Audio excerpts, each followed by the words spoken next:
Okay, I will show you how to set up the dashboard at the elastic keybar now. Okay, first we go to the slide bar and choose dashboard. Click on create dashboard and click on create visualization. Okay, the drop down we choose for the donut. And we can see fill on the left and choose for the event type .keyword and drag it at the center of the screen. Okay, now we can see the destination of the call and click on save and return. Okay, we rename it as top targeted protocol.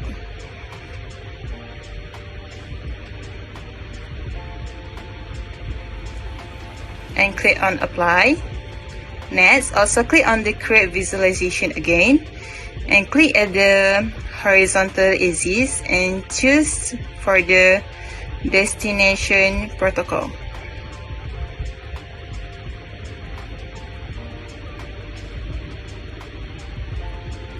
Okay, for the vertical axis we choose the count and the background choose the event severity .keyword.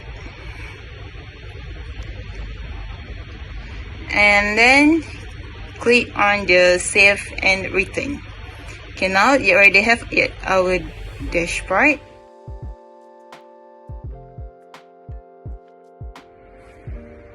Okay, this is one of the most important visualization in the dashboard. A map showing the geographic distribution of the system activity.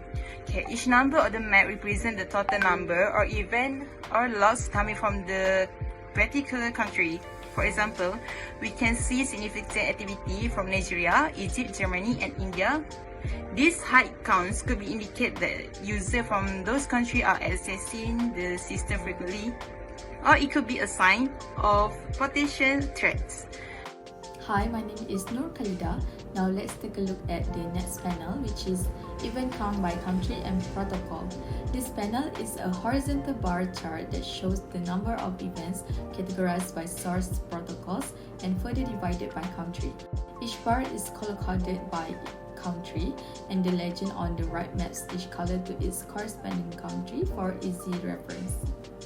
For example, in the chart, we can see that when I hover over the HTTPS bar, a tooltip appears that breaks down the event or counts for each country. At the same time, the specific bar segment for the country I'm hovering over gets highlighted, making it easy to spot which countries are the most active under each protocol. This interactivity allows us to quickly drill into the data and identify which countries and protocols may need closer investigation. Now let's move to the second panel, which is threat distribution by type and severity. This bar chart displays the distribution of threat types based on their severity levels. From the chart, we can clearly see the DDoS attacks in green are the most frequent, especially under low severity. However, we also observe the significant numbers of malware, SQL injection, and ransomware threats. Next, we can also apply filters. For example, selecting DDoS and medium severity, which instantly updates the dashboard to show only related events. This helps narrow down our investigation and allows us to focus on specific attack patterns quickly. To remove the filters, we simply click the small X icon at the top of the dashboard, which resets the chart back to the full view of all threat types and severities. That's all from me. So my name is Lilin Edliana Akila, and I will explain to you about the pie chart. On screen, now you will notice two key pie charts. The first is top targeted protocols, including FTP, POP3, DNS, HTTPS, SMTP, and HTTP, showing which services attackers are most frequently targeting.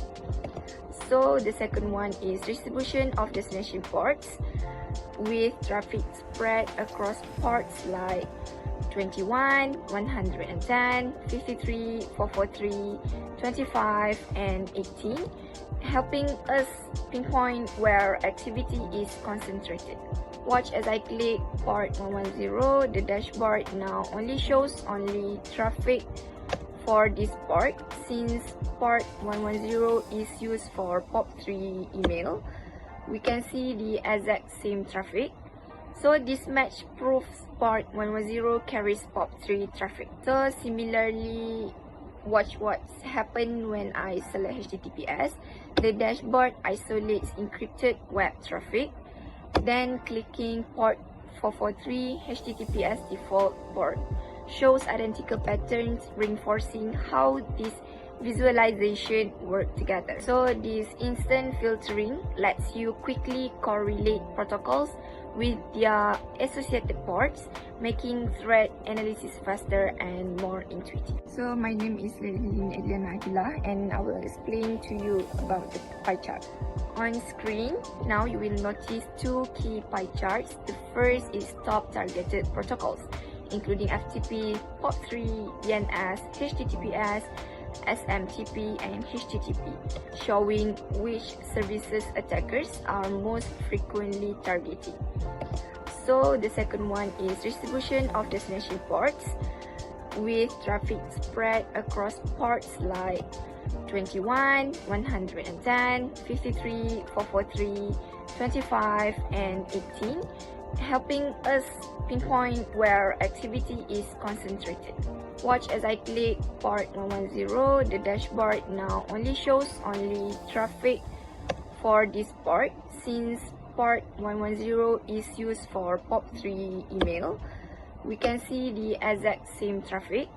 So this match proves port 110 carries POP3 traffic. So similarly, watch what's happened when I select HTTPS. The dashboard isolates encrypted web traffic. Then clicking port 443, HTTPS default port shows identical patterns, reinforcing how this visualization work together. So this instant filtering lets you quickly correlate protocols with their associated ports, making threat analysis faster and more intuitive. So my name is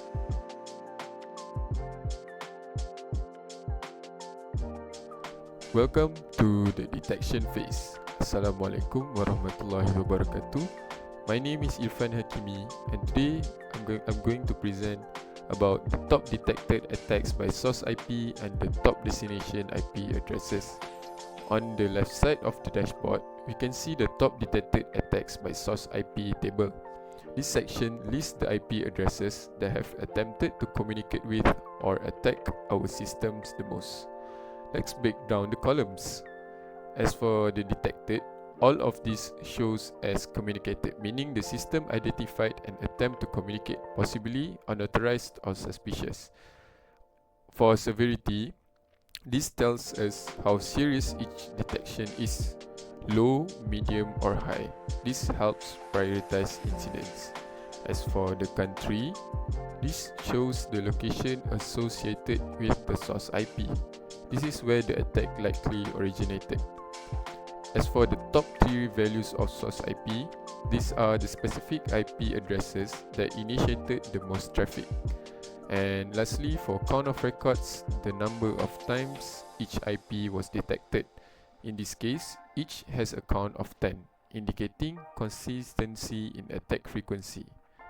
So these IPs could belong to botnets, command and control servers, or even compromised system.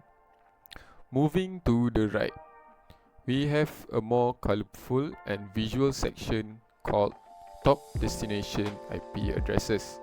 This section tells us which IPs within our network are being targeted the most. This type of visualization is called attack cloud or word cloud. The bigger the IP address appears, the higher the number of attack records targeting the IP. Some of the most frequently targeted internal IPs include 183.136.225.32, 185.220.102.241, and 157.185.179.12. What does this mean in a real-world scenario? These IPs could represent production servers, databases, or even cloud-hosted services. The fact that they are targeted frequently could mean that attackers have identified them as high-value assets. So, in conclusion, the top detected attacks by source IP and top destination IP addresses panels give us a clear picture of who is attacking us and what they are targeting. Thank you. Hi, my name is Aiman. I'll be walking you through the detection phase of our video. Firstly, we'll go through this table, which is a part of our detailed log of detected security events, where each row here represents a recorded suspicious activity that was flagged by our SIEM system. Firstly, on the left here, we will have the type of attacks. As shown in the first column, we currently have detected phishing attacks, ransomware, brute force, malware, or even exploits targeting specific services. For this example, we will be focusing on phishing. Next, we have the severity level. The column classifies each event based on its potential impact. We categorize them into low, medium, and high. Low severity could mean early stage reconnaissance or mining attempts. Medium would be something more targeted or persistent. And high would indicate a potential breach or data exfiltration attempt. In this snapshot, all targets here are low, medium, which is the most common ones. And next we have on the right here, the third column, we have the IP address of source and destination. The source IP address is the origin of the suspicious traffic, while the destination IP address is usually one of our systems or internal servers being contacted. These patterns help us understand whether this is a one-off attempt or part of a larger campaign. Next, we have the details and records, which would be here. The details section indicates the communication was established with the suspicious domain, meaning that attacks remain level progress, the account records, and finally the account records column tells us how many times similar behavior was logged out of each IP address. Next, let me show you regarding virus total. Example, we'll be taking this destination IP address, which is set to be high for the severity level. Go into virus total, paste this in, and here we have the information regarding this IP address and its content. In short, it's been highly seen as malware, malicious, and phishing. All of these which help us understand more regarding the attack from this IP address. Thank you very much.